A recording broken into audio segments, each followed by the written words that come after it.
আমরা অনেকেই হয়তো জানি না কাপ্তাই লেকের বুকে লুকিয়ে আছে বাংলাদেশের অন্যতম সুন্দর একটা আইল্যান্ড। অসম্ভব সুন্দর এই আইল্যান্ডটির নাম গাংচিল আইল্যান্ড। এই আইল্যান্ডের সৌন্দর্য দেখে যে কেউই মুগ্ধ হতে বাধ্য। সবচেয়ে মজার ব্যাপার হলো 3 বেলা খাবার সহ মাত্র 999 টাকায় আপনি এই আইল্যান্ডে রাত্রি যাপন করতে পারবেন। এটি এমন একটি আইল্যান্ড যেখানে কোনো কোলাহল নেই, খুব একটা মানুষজন নেই। বন্ধু বান্ধব নিয়ে আপনি আনলিমিটেড মজা করতে পারবেন, অথবা চাইলে একান্তে নিজের সাথে সময় কাটাতে পারবেন। চলুন আজকে আমার সাথে আপনিও এক্সপ্লোর করুন আনসিন বাংলাদেশ।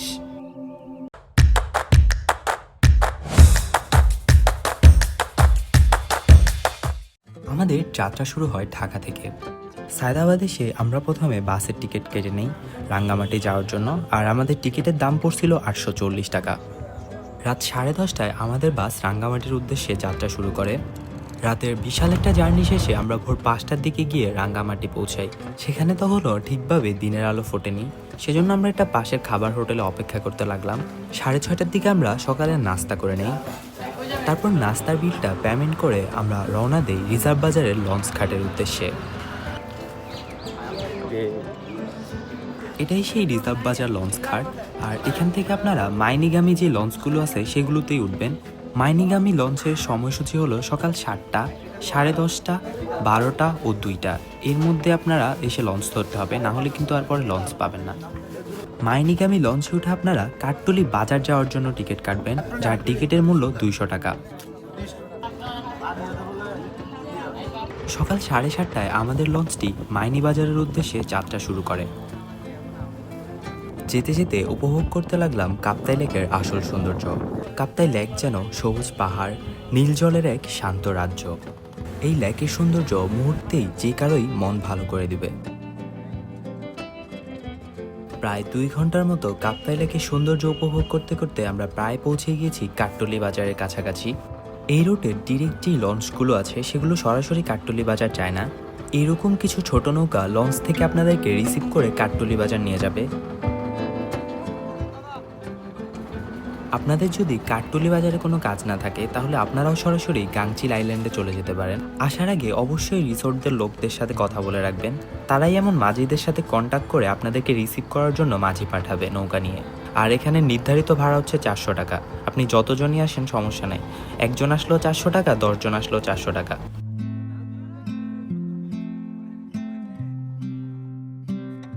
নৌকা যত সামনের দিকে আগাচ্ছিল আস্তে আস্তে দৃশ্যমান হয়ে উঠছিল গাংচিল আইল্যান্ড। 20-25 মিনিটের একটা নৌকা জার্নি শেষে আমরা এসে পৌঁছাই গাংচিল আইল্যান্ডে।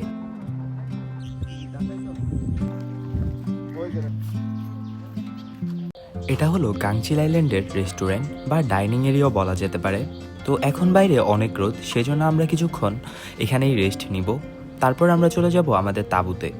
আর এটাই হলো আমাদের ক্যাম্পিং এরিয়া। আজকে রাতে আমরা এখানেই ক্যাম্প করব। আমরা এই তাঁবুর প্যাকেজ নিয়েছিলাম 999 টাকা করে, এক রাত থাকা সাথে 3 বেলা খাবার সহ। তারপর তাঁবুতে আমাদের প্রয়োজনীয় সব জিনিসপত্র রেখে আমরা বেরিয়ে পড়ি কাপ্তাই লেকে স্বচ্ছ নীল জলে গোসল করার জন্য। তারপর আমরা 4 জন ঝাঁপিয়ে পড়ি কাপ্তাই লেকের এই স্বচ্ছ পানির মধ্যে।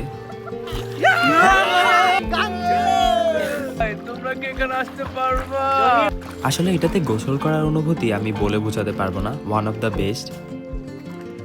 গোসল শেষ করে এসে আমরা অনেকক্ষণ লুডো খেলি। এখানে প্রচুর পরিমাণ ফল গাছ আছে, আমরাও আশেপাশে খুঁজতে লাগলাম দেখি কি পাই আমরা। তারপর আমাদের দুপুরের খাবারের সময় হয়ে যায়, আমরা দুপুরের খাবার নিয়ে আসতে থাকি। আর এখানে হচ্ছে সেলফ সার্ভিস, সবাই কিচেন থেকে গিয়ে খাবার নিয়ে আসতে হয়। এটা খুবই মজার একটা বিষয়।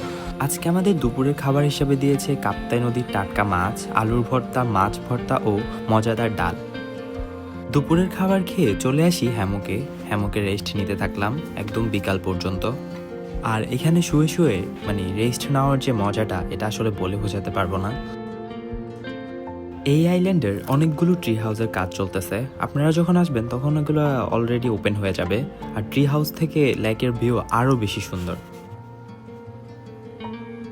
আস্তে আস্তে বিকেল হয়ে যাচ্ছে, চলুন এবার আপনাদেরকে আনসিন বাংলাদেশ দেখাই।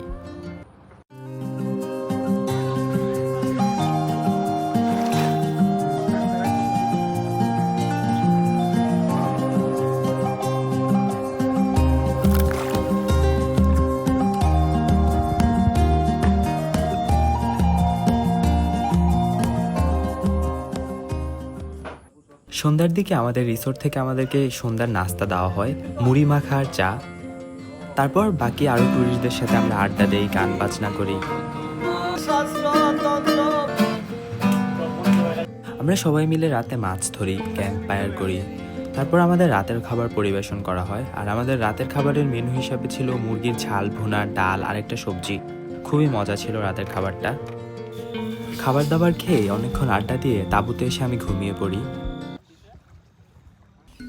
সকালে ঘুম থেকে উঠেই দেখি অন্যরকম এক গাংচিল আইল্যান্ড। আরও একটু ভালো করে এক্সপ্লোর করতে থাকি আমাদের এই আনসিন বাংলাদেশকে।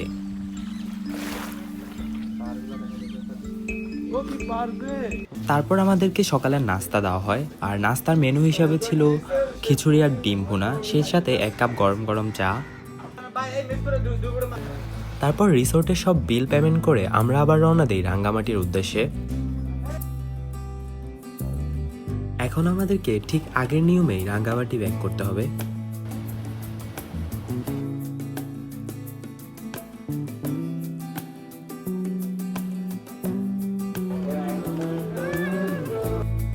লঞ্চ ঘাটে নেমে আমরা প্রথমে দুপুরের খাবার খেয়ে নেই, কারণ আমাদের অনেক খিদা লাগছিল আর দুপুরের খাবারের সময়ও হয়ে গেছিল প্রায়। দুপুরের খাবার শেষ করে আমরা দুপুরের খাবারের বিলটা বিকাশে পেমেন্ট করে দেই। তারপর বেরিয়ে পড়ি রাঙ্গামাটি শহরের আশেপাশের জায়গাগুলো এক্সপ্লোর করার জন্য। প্রথমে চলে যাই আমরা ঝুলন্ত ব্রিজ। ঝুলন্ত ব্রিজের এরিয়াতে কিছুক্ষণ সময় কাটিয়ে তারপর আমরা চলে যাই পল অয়েল পার্ক। পর্যন্ত আড্ডা দেই। তারপর আমরা চলে যাই মারি স্টেডিয়ামের দিকে, কারণ ওখানে আদিবাসী স্ট্রিট ফুড পাওয়া যায় অনেক, সেগুলো নাকি অনেক মজা শুনেছিলাম। আর সেখানে গিয়ে আমরা ট্রাই করি কয়েক রকমের আদিবাসী ঐতিহ্যবাহী খাবার।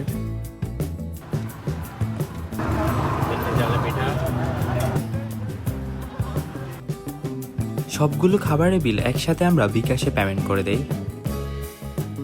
তারপর সেখান থেকে আমরা বাস স্ট্যান্ডে আসি, সেখান থেকে ঢাকার উদ্দেশ্যে রওনা দিব।